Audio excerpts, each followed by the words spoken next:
Good afternoon, everyone. I'm Chris Wells. I'm the elder of worship at First Baptist Church of Kennett Square. And today I'm going to take you behind the stream for the third time to show you a little bit more about what it is that we use to make the stream happen and tell you a little bit about how you can get involved. In previous episodes of Behind the Stream, we've talked a lot about some of the nuts and bolts, the real hardware pieces that we use to accomplish streaming. And in this one, I thought we'd take a little bit different approach and talk more high level about the whole ecosystem that we're a part of as we're streaming. So, in some of those past discussions, we've talked about one of the components of live streaming, which is capture. We talked about how we've upgraded our webcam, for instance, to capture better quality, higher frame rate picture. We've talked about using new microphones instead of the built-in microphones to capture the rich dynamics of the music and also the rich dynamics of uh, the acoustics in our sanctuary. And we've also talked about how we sort of tested the limits of our computer that we had started with way back in 2016 when we began live streaming, and we've upgraded our computer hardware as well. The third component of live streaming is obviously the most familiar. That's the broadcast. We have three ways that we broadcast our live stream. First of all, we use Vimeo as our main platform, and that allows us to simultaneously stream through our webpage, firstbaptistkennettsquare.com/streaming, and also through our YouTube feed and our Facebook feed.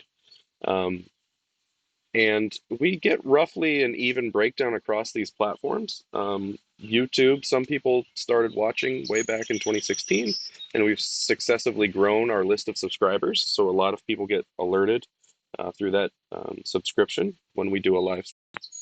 And then finally, we obviously have a very active Facebook page. And so we stream there as well. And there have been a number of Sundays where that's been our primary audience.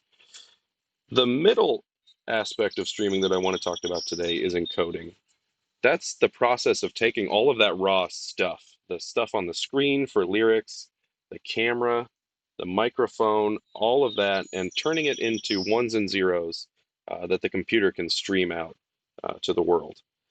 And we accomplish that using two tools, and I want to show you them in a little bit of detail today. One of it's called Livestream, and that's actually a Vimeo product, and the other is Proclaim. The first tool that I want to show you is Livestream Studio 6, which, as I mentioned, is a Vimeo product. Livestream Studio lets you take all the components of the service that you want to use. For example, lyrics on the screen, webcams, microphones, pre-recorded audio, pre-recorded video, all of that stuff, and put it into one coherent video. So here you can see it's running on my laptop, which means I have the input sources that are on my laptop. So here in this crazy view that you're seeing right now, you can just see my desktop repeated over and over. I can switch here to my webcam. Now it's a little bit frozen because this isn't meant to be running on a small computer like my laptop. Um, but this is how we get the smooth transitions that we get, for example, from the lyrics, which are running on the desktop, to a video like Pastor in his sermon or communion, or doing fancy things like picture in picture, where you've got the video laid out over top of something like the desktop, which might be lyrics or another background visual. And down here you can see a list of all of the inputs I've created.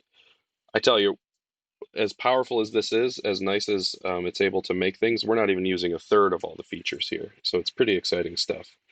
And then from here, you can also record the stream settings. For example, this one is logged into our church Vimeo account. You have access to our Sunday morning worship stream, and you can set the title here and do things like that. And then finally, I won't press it now, but up here you have a Go Live button. You have the same Go Live button down here, and when we hit this, that stream will kick on, and whatever's showing up here in the output, including indications about the volume and all kinds of things like that, that's what the user is going to experience as they experience the stream, assuming that the user has, a fast enough internet connection, enough of a data pipe to be able to see all of that that's going on. Okay, so we've talked about capture devices, the mics, the webcams, the computer itself. We've talked about broadcast, how we use platforms like Vimeo to send our signal to our church website, also to YouTube and to Facebook. And then we just talked about how Livestream Studio 6 allows us to pull all of the signals that we're taking from our capture and our desktop computer into one stream that can bridge that gap to get us to broadcast. But there's a piece we haven't talked about, and that's a really powerful tool from Faithlife called Proclaim. Okay, so here we have the edit screen of Proclaim. There's a lot going on here. Let me try to orient you. Over here, you can see what service it is that we're working on. In that service, there are many components. For example, there's a warm-up time or a pre-service loop where we can have things like a welcome, an announcement like graduates, and we can even preview those things here if they're animated, for example, as well as static content like a list of the small groups that are going on right now. After that pre-service loop, when things start, we get into the service. So these are all the elements that you're used to. Announcements, update videos like the one we saw from Nick last week, our greeting time, other forms of static content like call to worship and the invocation. And then we have song lyrics. I won't go into it here, but we actually use another tool called Planning Center to store our songs, keep track of the order of service, and that tool integrates really nicely with Proclaim. It's been a really powerful one-two punch for us. But this is how our services are accomplished in terms of these elements, where we take what's in the bulletin, we put it up on the TV that we have in the sanctuary or the screen that's in the sanctuary, and then Livestream Studio is able to pull this in and make it part of our stream. So there you have it. Those are the three elements of live streaming: capturing, encoding, and broadcasting. And those are some of the details about how we accomplish the encoding bit of that, as well as a little bit more on the capture and the broadcast that you haven't seen before. And with that, I want to ask you for two things. One of them, we're a small team that accomplishes this week in and week out, and we could use your prayers. Prayers that everyone can show up and be there and continue to serve. Prayers that the tools and the technology will function as they should.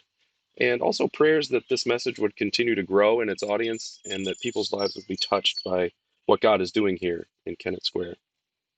There's a second commercial, which is, as I said, we're a small team. And we're looking for people to partner up with us, to take steps with us, to help us with this work.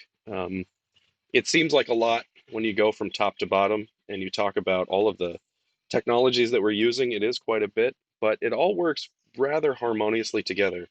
And the team is more than willing to come alongside you and help you learn pieces of it, if not all of it.